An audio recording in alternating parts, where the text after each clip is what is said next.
Today on the Matt Walsh Show, the left celebrates as the show Muppet Babies pushes cross-dressing on 3-year-olds. Also, our 5 headlines: a member of the Squad sets up her own homeless encampment outside of the Capitol. A Republican governor says that kids should mask in school. This is what we're getting from Republicans now. Robin DiAngelo talks about the time when she discovered she was white, and this didn't happen until she was in her 30s, apparently. The Babylon Bee cyberbullies me. I'm a victim of cyberbullying. I'll tell you why. And our daily cancellation, we'll talk about the increasing scourge of internet panhandlers. All of that and much more today on the Matt Walsh Show.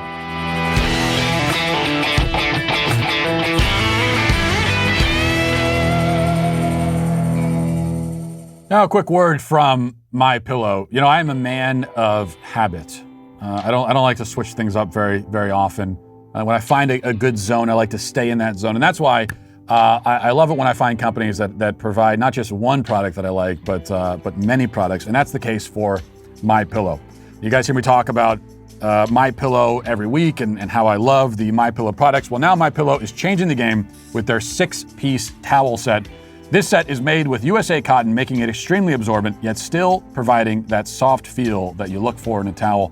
The set comes with 2 bath, 2 hand towels, and 2 washcloths, typically retailing for $109. For a limited time, you can get this set for the low price of $39.99. That's over 60% in savings. And always remember, all MyPillow products come with a 60-day money-back guarantee. You have nothing to lose. They come in a variety of colors and sizes and are the best towels I have used in years. These are game-changing towels. So go to mypillow.com and click on the radio listener square and use promo code DailyWire at checkout or call 800-651-1148. You'll receive this amazing 6-piece towel set for just $39.99.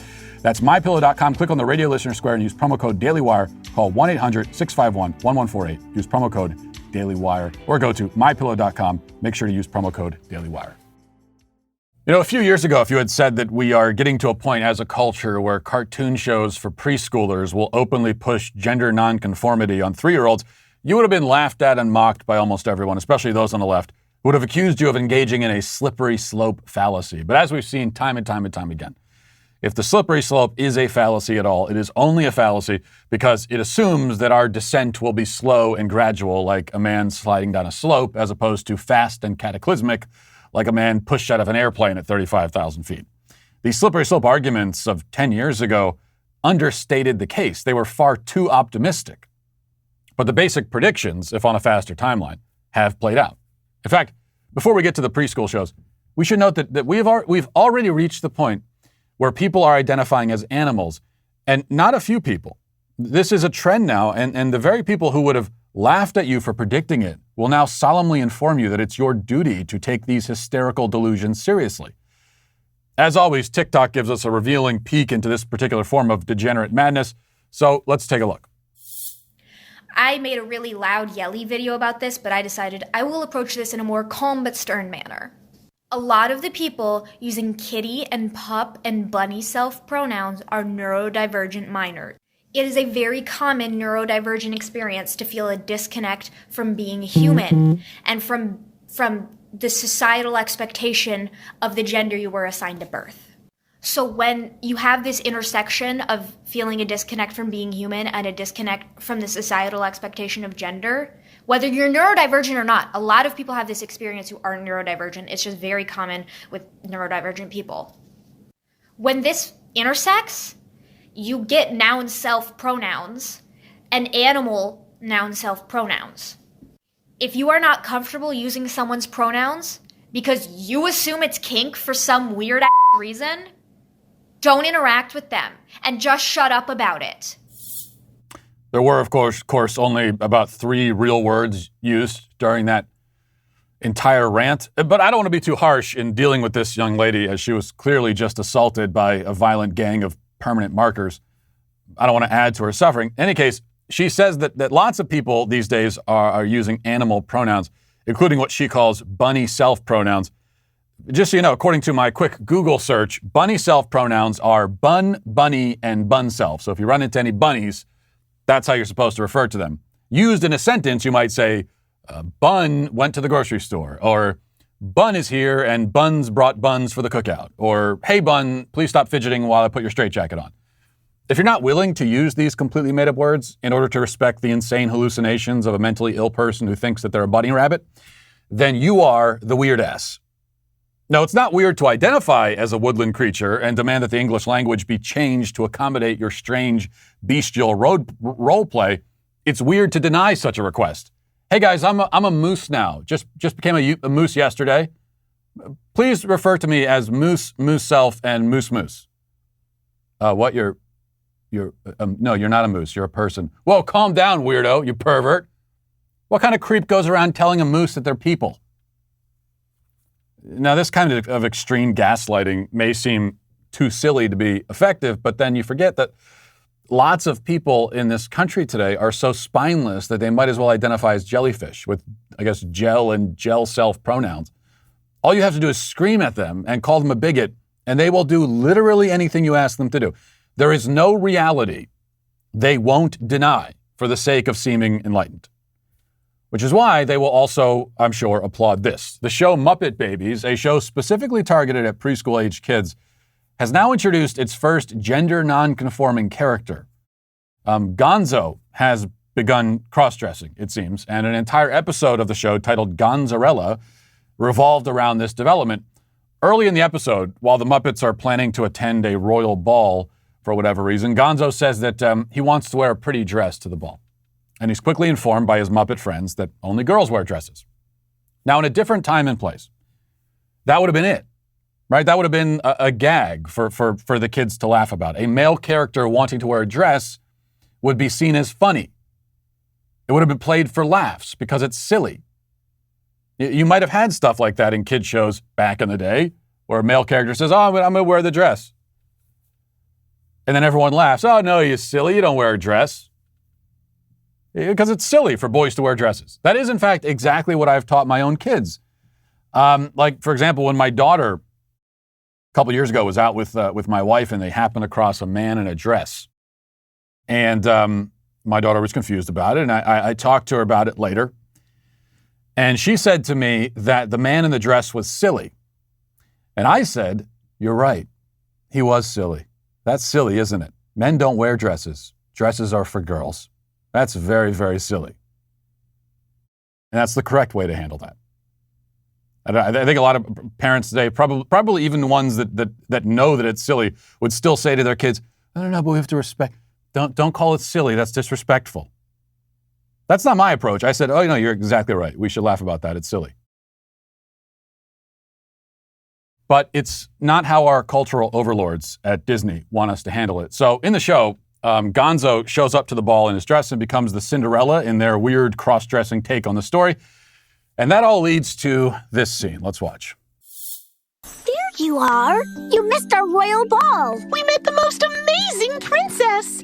But they ran away, and all they left behind was this. Everyone, there's something I need to tell you. The princess who came to your ball tonight was me.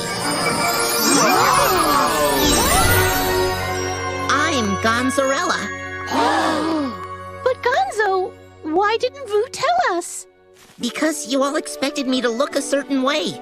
I don't want you to be upset with me, but I don't want to do things just because that's the way they've always been done either. I want to be me. Oh, Gonzo, we're sorry. It wasn't very nice of us to tell you what to wear to our ball. You're our friend, and we love you any way you are. Yeah, of course we do. Yeah. Now, think about something here. There have been many film adaptations of Cinderella, too many, certainly. Most of them targeted at older audiences, older kids and adults. None of them have gone so far as to make Cinderella a boy. The closest would be the latest adaptation to be released on Amazon, in which the fairy godmother is a dude. But even in that case, the princess and the prince are your standard, traditional, male-female duo. The point here is that Disney Junior is being edgier and going further with this show targeted at 3-year-olds than with the shows and movies it makes for older people. And the point is important because we need to understand that the indoctrinators are not using kid gloves with the kids.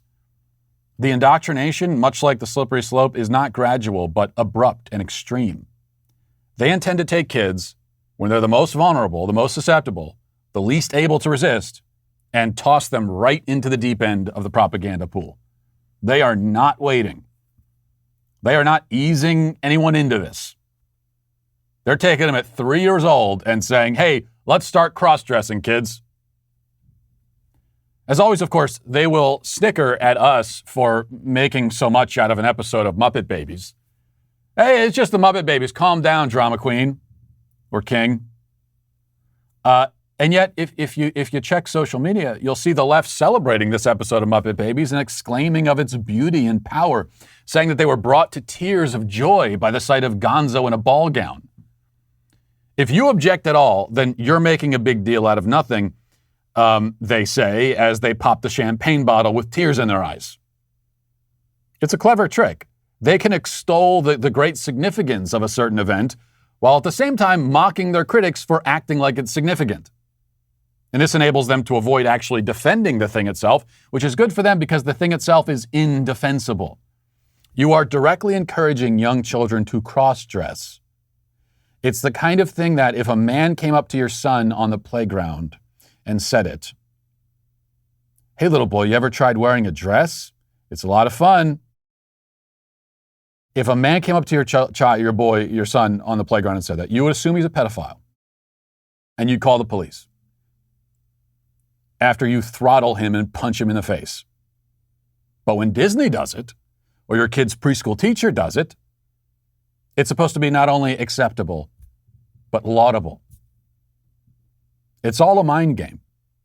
It's a mind game they're playing with adults and having great success.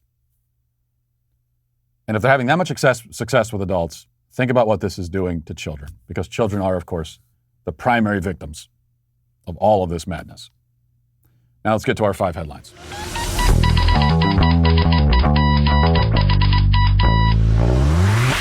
There are some basic facts in life that still people will deny. In fact, most of the basic facts in life people try to deny these days, and this is one of them, that, look, you just look cool with a cigar in your hand. I'm sorry, you do.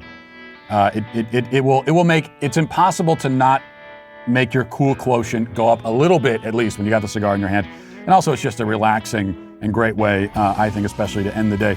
Whether you're working from home or just kicking back after a week of being essential, there's no better way to relax than with a premium cigar. With over a century in the business, Thompson Cigar, these guys, they really know their stuff. They've got the best prices on the biggest brands in the business, from Macanudo to Monte Cristo. If you're looking to try new, rare, top-rated blends, but you don't want to splurge on an entire box, well, you can check out Thompson Cigar Tour. It's a smattering of 5 different blends delivered to your doorstep each month. And I really like that because I love cigars. I'm far from an aficionado, so I kind of rely on Thompson Cigar to send me some of the new ones, and I can try them. And then I can pretend that I know cigars really well. When anyone asks me my favorite cigar, I'll just list the ones that Thompson Cigar just sent me. So I can be a poser that way. But Thompson Cigar is just a great place. So sit back and take a break from all the craziness with cigar from Thompson Cigar Company. These guys rarely do offers, but right now, Thompson is offering our listeners 15% off on orders over $75 or 20% off on orders over $99. To take advantage of these incredible savings, simply go to thompsoncigar.com and use promo code Walsh when you are ready to check out. Again, that's thompsoncigar.com, THOMPSON cigar.com, and use promo code Walsh. Okay, so a couple quick notes here. I do have to let you know, really big, talk about significant events. This is a huge moment, I think, in my life, something I'll never forget. I have made it to 100,000 Instagram followers. So, if you want to send gifts or anything, you can. Big moment for me. And if you want to follow me on Instagram, you go to instagram.com/MattWalshBlog, where there's a lot of interesting stuff being put there. I kind of like Instagram because it doesn't require a lot of effort on my part, which maybe isn't the best way to be pushing this. I'm supposed to be selling it. I'm supposed to be promoting that you go and check out my Instagram page. But you got to do that because, if you follow me on Twitter, if you follow me on Facebook, if you have the newsletter, MattWalshReport.com, by the way, you can sign up for the newsletter. And if you listen to the show and you're a subscriber to the Daily Wire and you subscribe on YouTube, it's not enough. You need more ways to get in touch with me and connect with me. And that's why we have Instagram. Instagram.com/MattWalshBlog. Follow me there. Okay. That was my best attempt at pitching it, selling it. What do we got here? So, Representative Cori Bush has quickly become somehow the most shameless, attention-hungry charlatan in Congress, which is really saying something, especially because she's a member of the squad. She's one of the newest members of the squad. And I guess she showed up and they were going to induct her into the squad, bring her into the fold. And she knew she really had to bring her A game as far as being a shameless hack. And she has. I mean, she has surpassed her fellow squad members for that title somehow. And now, having already won the title, she's spiking the football. She's doing an end zone dance. She's rubbing it in with this. Because right now, as we speak, she has camped out on the steps of the Capitol. She has set up her own fake homeless encampment in order to demand an extension to the eviction moratorium. Of course, she's choosing to be homeless during a time when the weather is sunny, in the 70s and 80s, and it gets down to a nice, 65 at night. She has all the necessary comforts, including an endless supply of junk food, it would seem. So she's choosing to do this stunt at that, when it's still quite comfortable. I'd be a little bit more impressed if it was like February with a high of 22 degrees in the middle of the day and she was doing this. A little bit more impressed. But she's on, and needless to say, camped out on the steps of the Capitol, sleeping out there. This is not legal, okay? This is not something you could normally do if you're just a normal peon. Show up on the steps and go to sleep. So this is, you could argue, another insurrection being perpetrated by the squad. But let's listen to what she has to say. She's outside of the Capitol right now talking to reporters, and she's clutching her head in pain and agony, crying very authentic tears. Here's what she says. It's just triggering. But when you hear the cries of others, when you hear the suffering of others, we're already fighting a battle and losing a battle because there are people who slept out last night, the night before. There are people who are already unhoused, and we don't have enough shelters. We don't have the safe housing for them right now. And that's a failure. That's another moral failure on our society. And so to then say, 7 million more, you can go while I go on vacation. 7 million more, you can go ahead. Like, that was your decision to be in this position. No. This is a systemic problem. This is a structural problem that can be handled by better policy decisions.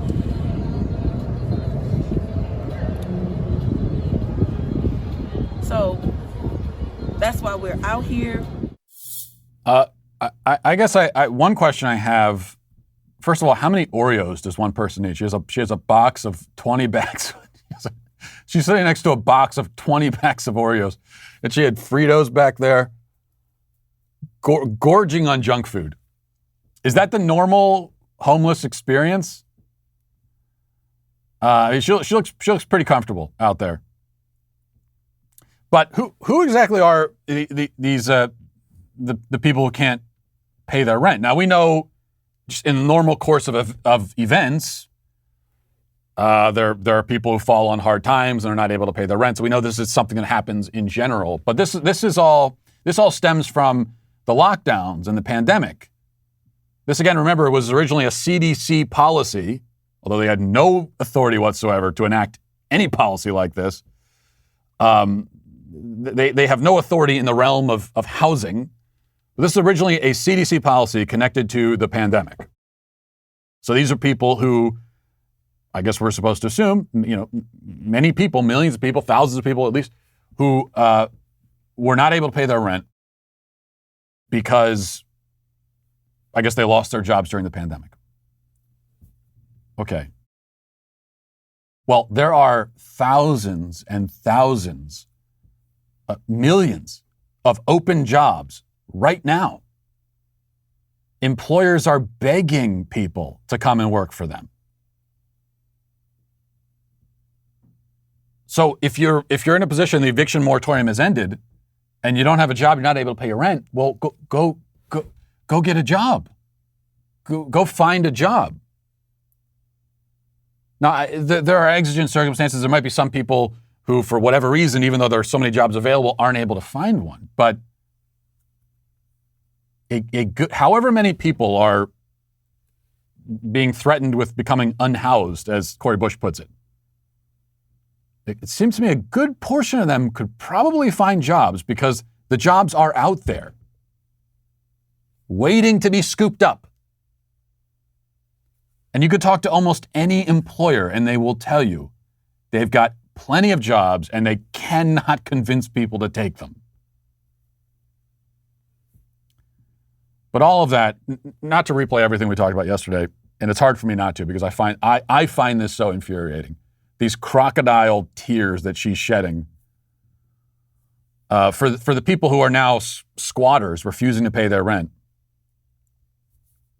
By the way, if you talk to landlords, and I have, a lot of them will tell you, hey, you know, the stimulus payments came, and it was supposed to go towards these kinds of living expenses, and I didn't see it because my tenants, you know, they went out and bought new TVs, and they bought new cell phones.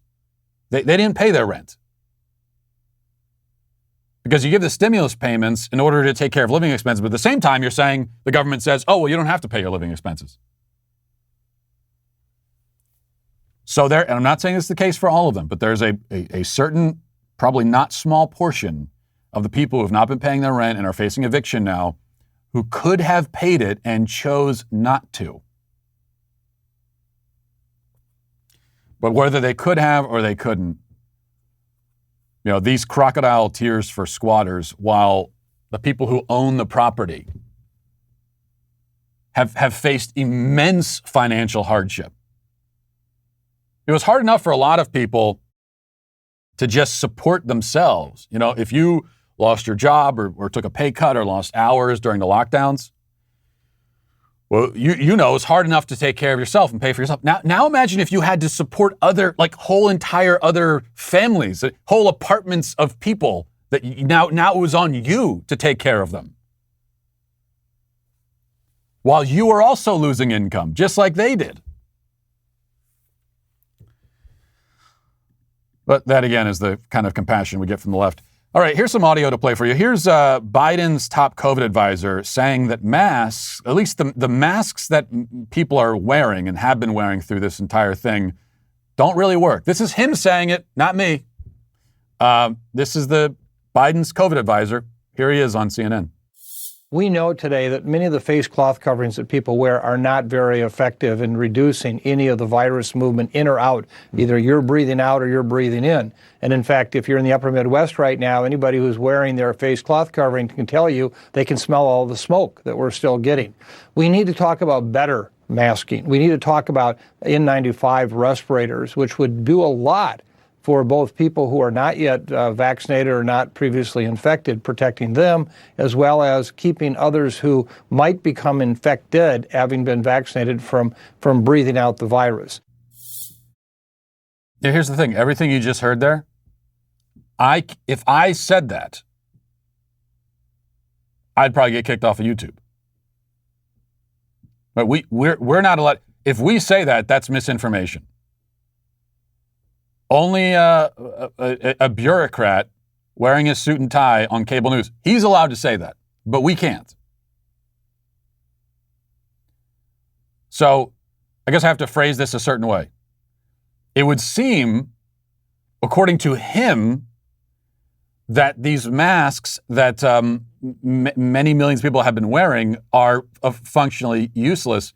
And you might say that that was always obviously the case. Okay, you might say that, like, what exactly are we hoping to accomplish? All these people with just pieces of cloth over their face or wearing bandanas. I mean, that was one of the, at least for me where I live, that was one of the primary forms of face covering that I saw for months and months. Was people would just they look like train car robbers from 1847. With bandanas around their face. And it's the bandana's hanging down and it's just kind of flapping in the wind. What exactly is that supposed to do? Or the neck gaiter. And that's had, back when we were forced to wear masks everywhere, that was the one that I chose. The neck gaiter, because you just kind of pull it up over your face, and then when no one's looking, you can take it back down. But I always thought to myself, the only reason I'm doing this is because I need to get into this grocery store and get some groceries, and they won't let me in if I don't wear it. I do not imagine that I'm actually preventing any illnesses from infecting me with this little piece of cloth over my face. Anyway, that's what he seems to be saying. And you might agree with it, or you might not. Who knows? All right, let's go next to Mike DeWine, Republican governor of Ohio, who says now that he is calling on all schools to require children to wear masks. Once again, this is the Republican governor of Ohio. Here he is. We came out last week with recommendations. They are recommendations. We leave it up to the local schools, 600 and some local schools. We leave it up to them, but we have a strong recommendation that because the population in school, kids in school, most of them are unvaccinated. Obviously we can't get anybody 11 and under vaccinated yet. So most of these kids are unvaccinated. And we had great success last winter, last school year. We saw virtually no spread in the classroom when all the kids were wearing masks. So we recommend, strong recommendation to our schools that they do that. Now, some will do that, some will not. But it's clear the evidence shows that that's a way to really slow down spread in the school. And we think it's very important. So I say this, and I want you to know I don't mean it as a compliment. This guy, Mike DeWine, is the perfect Republican. Absolutely a perfect representative of the Republican Party. I could not think of a better one. Just this totally unimpressive, empty, nothing of a person. Going along with, not taking any kind of stand here at all. And just saying, oh, well, sure, yeah. I mean, put the kids in masks for all day, every day for an entire year. Why not? That's the best you're going to get from the Republican Party most of the time. In fact, there was Kristi Noem a couple of days ago. She sent out a tweet. Speaking of unimpressive Republican governors, she sent out a tweet talking about the employers who would require vaccine mandates, and she said she was taking a stand against that by saying, well, listen, if you're an employee at one of these places and your employer is requiring that you get a vaccine mandate, then I encourage you to go and find another job. Well, hold on. You're the governor of the state. Can't you do a lot better than that? How about using your power to prevent these companies from having that kind of requirement? Because it's an infringement on privacy, it's a HIPAA violation. There are, many angles you could approach it from. So how about using the power that you have if you're actually concerned about people losing their job for this reason? That's the Republican Party for you. Okay, next we got Robin DiAngelo. She's the nutty hack who wrote White Fragility, and then she wrote another book recently that I guess nobody read. I don't think anyone's actually read White Fragility either, by the way. It sold a lot of copies. I think probably 10 people have read it, but it sold a lot of copies. The other book didn't even sell any copies. She was on some kind of show or podcast recently. I don't even know what show this is. Doesn't matter. And this is the conversation that occurred. Listen to this. Talk to me about when you first realized you were white and whiteness. Yeah, talk to me about that. It was a very abstract sense. I honestly believe I was about 34 years old. I was college educated. I was a parent. And someone handed me Peggy McIntosh's article. Yep. And I read through that list and I had an out-of-body experience. I could tell you where I was sitting. I'm not ever going to forget that moment where all of a sudden I was like, oh my God, I'm white. Yep. And I felt so loudly white that I remember being hesitant to go outside. I didn't want to go outside because everybody could see that I was white. Well, here's the thing, Robin. We could see it before you realized. We could see it all along. You have to laugh about it because the other option is crying, and I've already made clear that men should not cry. But we can laugh at how insane this is. But this is what kids are being taught in school. As whiteness it's like a disease. Realizing that you're white. I mean, she talks about it. If you didn't have any frame of reference and you take out a couple of the words here and there that she uses, you would think she was recounting the time when she got the test results back and found out that she had breast cancer or something. She's talking about it like it's a disease. Because that's how she sees it.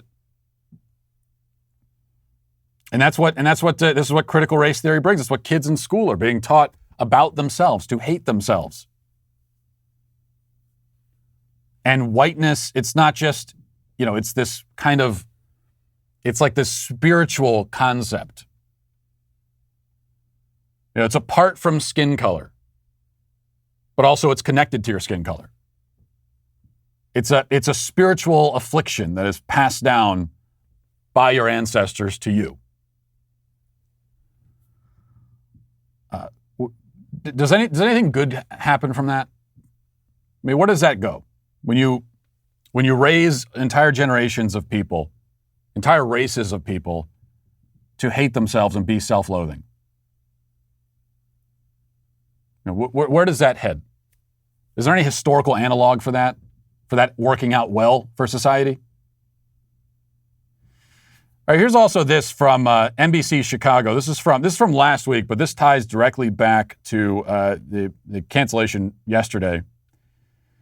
And it says, a series of LGBTQ rights bills signed by Illinois Governor J.B. Pritzker will reverse archaic laws and change the way county clerks issue marriage licenses, the governor said. Pritzker signed 4 bills that will expand rights to the LGBTQ community. One of the most historic, HB 1063, will make Illinois only the second state in the country, second to California, we talked about California yesterday, to completely reverse the criminalization of those living with the HIV virus. That at least anyway, that's the way it's being framed. That in the past it had been to have HIV had been criminalized, and now we are reversing the criminalization. Well, that's not the case at all. It was not a criminal act to have HIV in Illinois prior to this. Here's what actually was the case.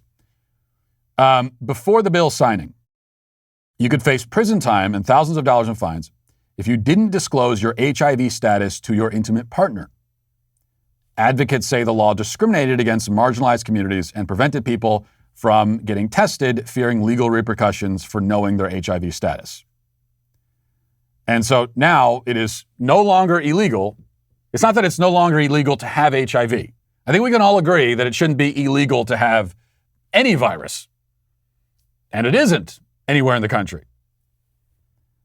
But prior to this bill, it was illegal to knowingly expose someone else to the virus without telling them. And now it's not. It is no longer a felony. You can participate in an act with someone that is highly likely to transmit to them a deadly virus and not tell them and not get their consent. And it's not a felony anymore. We talked yesterday about California, and they passed that law, that change in their law. I think it was back in 2017 or 2018, so 3 or 4 years ago.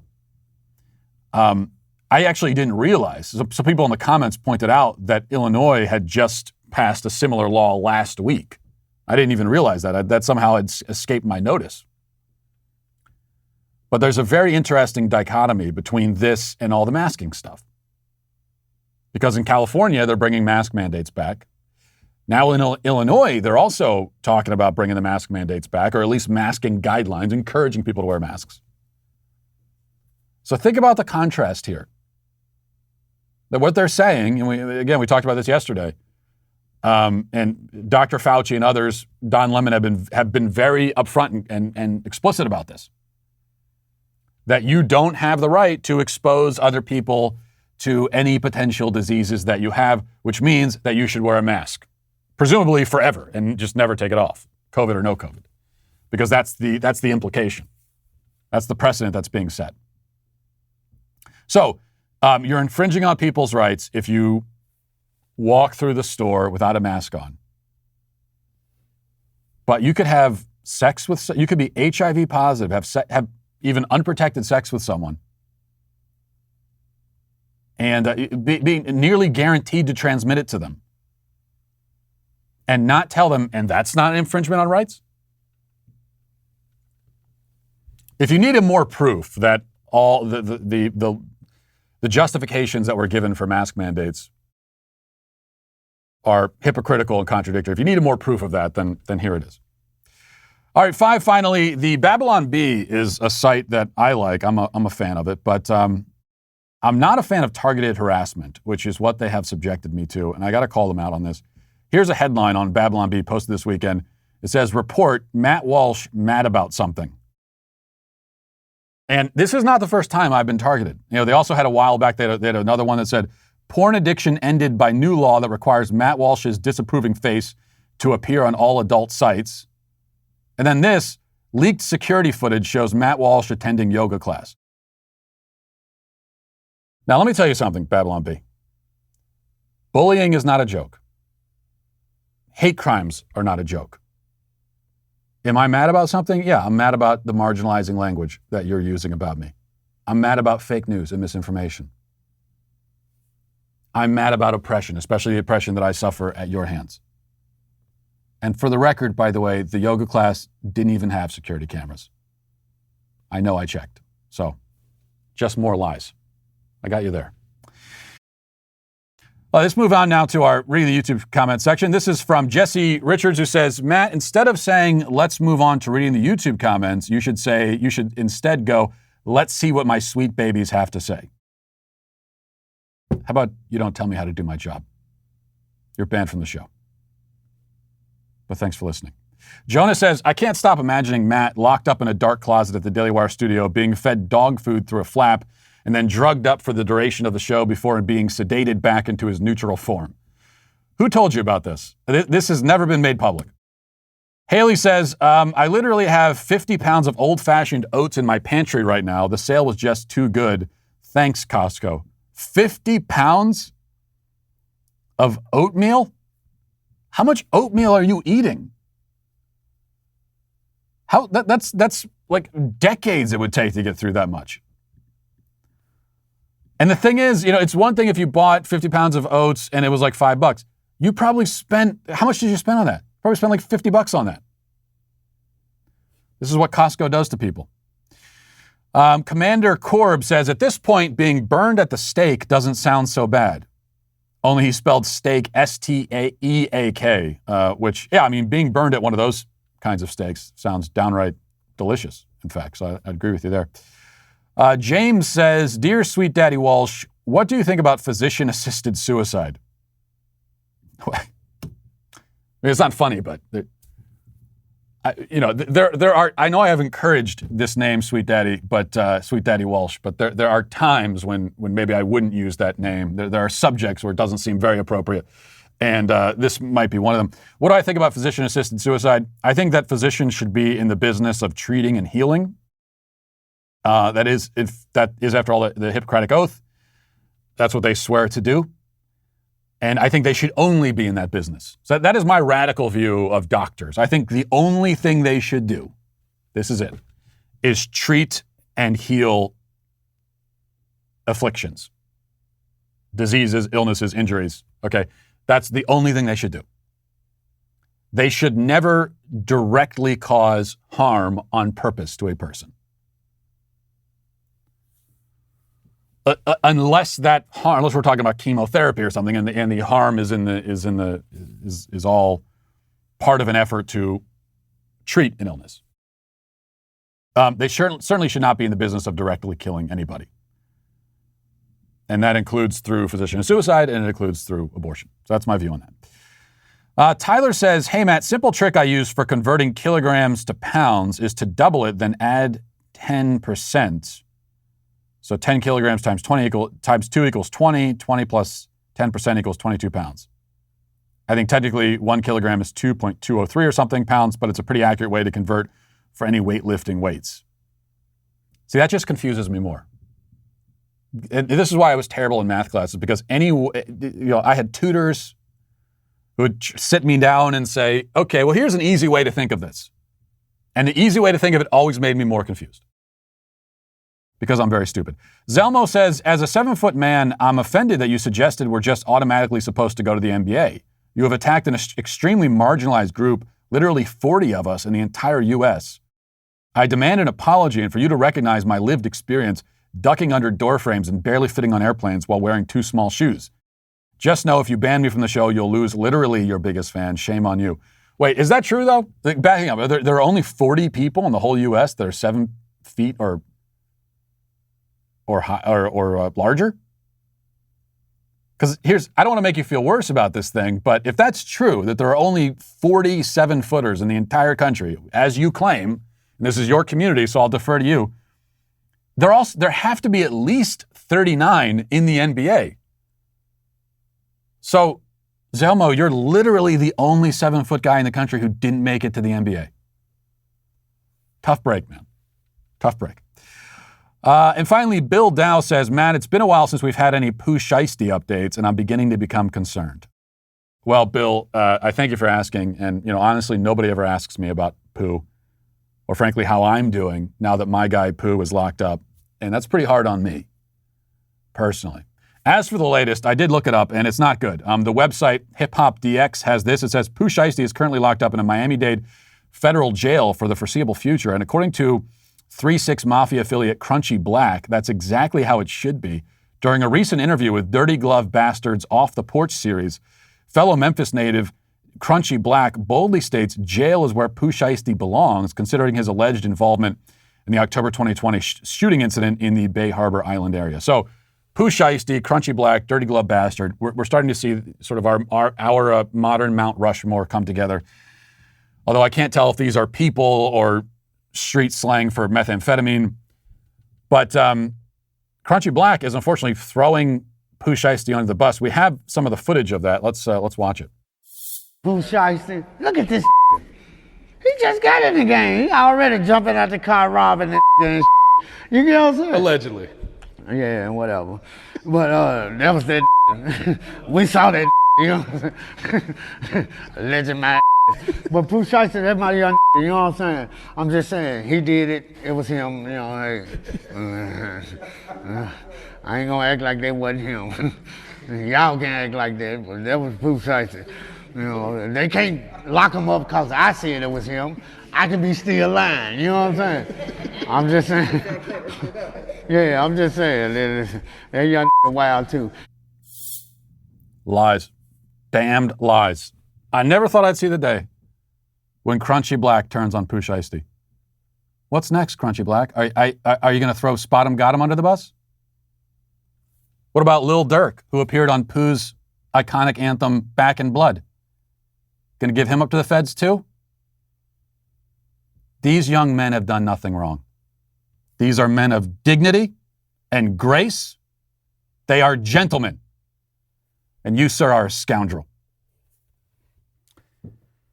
This has been one of the weirder reading the comment sections that we've done, so let's quit while we're behind. This past weekend, vaccine passport protests in Berlin turned violent when police decided to start batoning innocent women and children. Pretty disturbing if you saw that footage. Why were they doing that? Because it hurts the narrative that they've been spinning, the narrative that cares only about how easy you are to control. It's a blatant, transparent show of authoritarianism, and if you think it can't happen in America, you're certainly wrong about that. That's why there's never been a better time to pick up Ben Shapiro's new book, The Authoritarian Moment. The book does a deep dive into the history of authoritarianism, how it's creeping into our own government, and then really the most important thing is what we can do to stop it. So it's time to learn how to stop our tyrannical government in its tracks. The Authoritarian Moment is available now at Amazon, Barnes & Noble, or any other major bookseller. Also, if you want to know what it's like to be in the presence of the always trending Candace Owens, then you're in luck, because now you can enter to win a free trip to meet her and be part of her live studio audience, and you can bask in her presence as I myself have done. If you sign up now as a Daily Wire member with code VIP, you'll get 25% off your new membership and be automatically entered for a chance to win a trip for two to the Daily Wire studios to see Candace live. Not only will you be meeting Candace, you'll be getting an inside look at her studio and front row seats to watch her destroy the left's insidious ideology on her talk show, Candace. So go now to win 2 VIP tickets to see Candace live and meet her. You can go to dailywire.com/subscribe using code VIP for 25% off. Now let's get to our daily cancellation. So today we're going to cancel panhandlers, beggars, vagrants. And I don't mean the people who stand on the median strip with a sign or come up to you in the parking lot at Walmart or sit on the sidewalk with a jar. That's the old-fashioned panhandling. Say what you want about it, but at least they're asking for money face-to-face, in person. Also, almost all of them are drug addicts or severely mentally ill or both. These are desperate, broken people.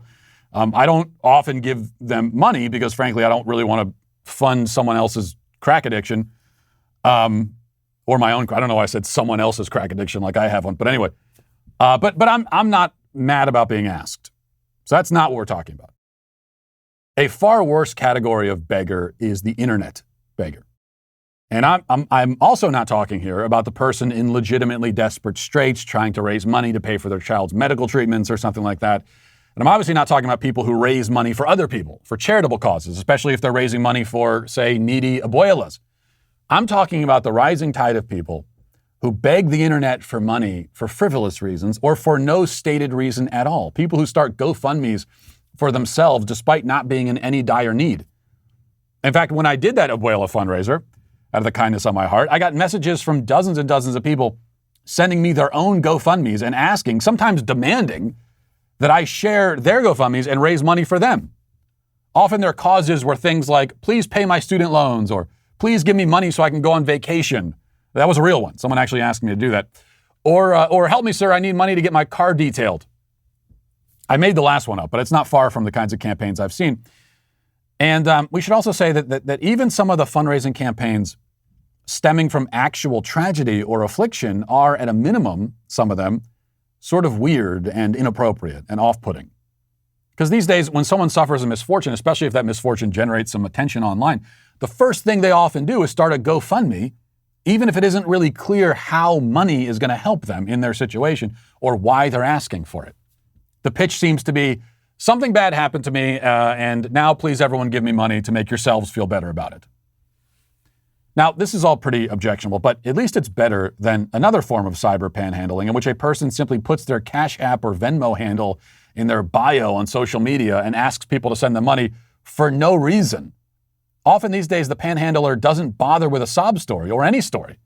They just preemptively ask the whole internet for money and hope for the best. And even that is better than the latest innovation, something I've noticed more and more recently, and I saw it again yesterday in a shopping center parking lot. Perhaps you've seen this yourself. People who put their Cash App or Venmo handles on the rear windshield of their cars, soliciting donations from anyone in the world who happens to park near them or end up behind them in traffic.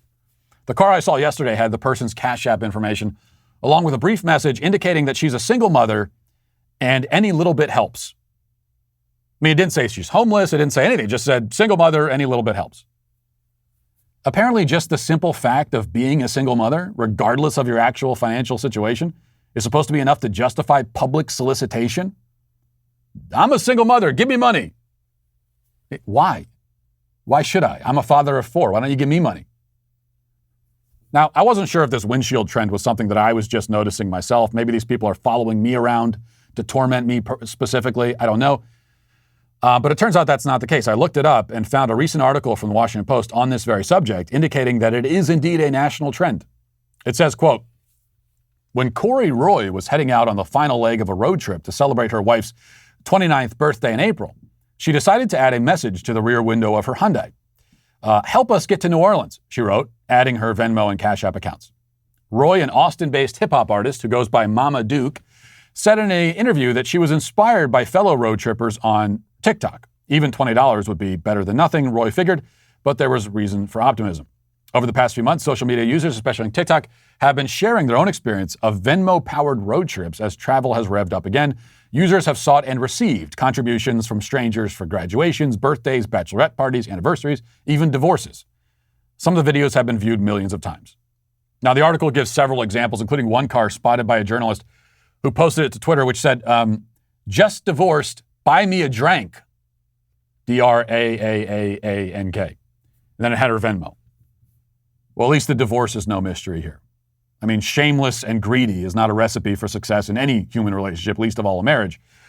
One other example from the article, a woman named Alyssa Harris had the bright idea to start panhandling for her bachelorette party. It says, quote, during a stop early on, she wrote a message on the back of the car as she had seen a fellow TikTok user do. It said, quote, last fling before the ring, buy the bride a drink. A friend shot a video and they posted it to TikTok during the drive. It blew up so fast, said Harris, a dental hygienist. She had her phone propped up on a stand in the car for directions, but Venmo notifications kept flashing. I was like, oh my gosh, guys, every time I checked, there was another $100. While she thought a few $100 might come in, I've seen what TikTok can do, she said. She was floored when the total topped $3,200. Yes, well, who could think of a more worthy charitable cause than sending money to a random dental hygienist so that she can have a fun bachelorette party? People in her line of work have salaries up to $100,000 a year. A good number of the people who sent her money probably make less than she does, but she accepted it without shame. And that's the common theme here, a total lack of shame. So what is the problem? Granted, if people are stupid enough to give their money to some flagrant money grubber who put their personal financial information on the windshield of their car or post it to their Twitter bio or to TikTok, that's their own fault, right? True, but even so, there's reason to be concerned that people in our culture have become so comfortable begging the world for money, even when they don't really need it and are hardly pretending to need it. To understand the problem, consider this. Consider this. How many of these moochers would actually go up to a stranger face to face and say, hey, will you give me some money? Why? Why do you need it? Oh, no reason. I just want some, I guess. I'm going to go party later and I didn't want to spend my own money on the party, so maybe I could spend yours. How many would do that? Almost none of these people would. And yet that's what they do online or on their windshields or on their TikTok accounts. Now, this, of course, is a far-reaching problem on the internet. People saying things they would never say in person, acting in ways they would never act in front of a physical audience.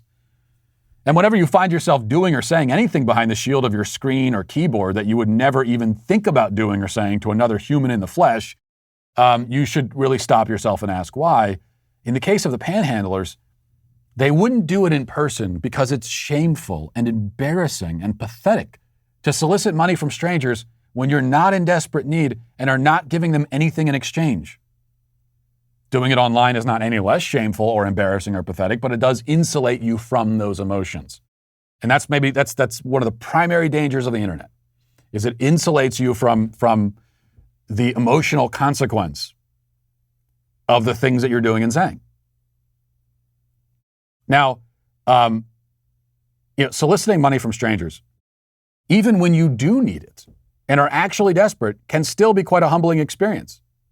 If, again, you're making these pleas in person.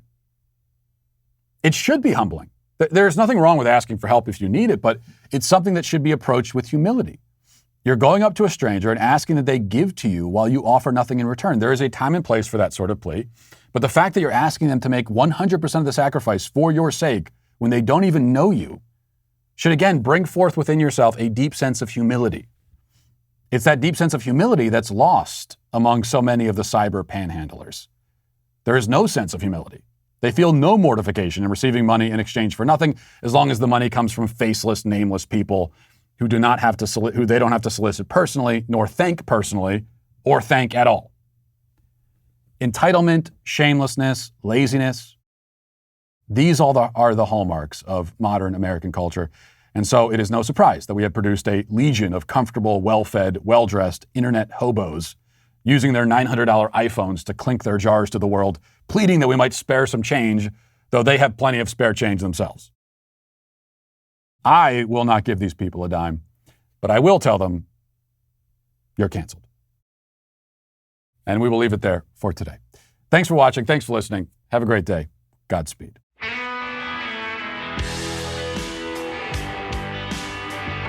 Well, if you enjoyed this episode, don't forget to subscribe. And if you want to help spread the word, please give us a 5-star review. Also, tell your friends to subscribe as well. We're available on Apple Podcasts, Spotify, wherever you listen to podcasts, we're there. Also, be sure to check out the other Daily Wire podcasts, including The Ben Shapiro Show, Michael Knowles Show, The Andrew Klavan Show. Thanks for listening. The Matt Walsh Show is produced by Sean Hampton, executive producer Jeremy Boring. Our supervising producer is Mathis Glover. Our technical director is Austin Stevens. Production manager Pavel Vodosky. The show is edited by Sasha Tolmachov. Our audio is mixed by Mike Coromina. Hair and makeup is done by Nika Geneva. And our production coordinator is McKenna Waters. The Matt Walsh Show is a Daily Wire production, copyright Daily Wire 2021. John Bickley here, editor-in-chief of Daily Wire. Wake up every morning with our news show, Morning Wire. On today's episode, an Olympic update, the eviction moratorium expires, and the Taliban seizes control of half of Afghanistan. Join us and get the facts first on the news you need to know with our show, Morning Wire.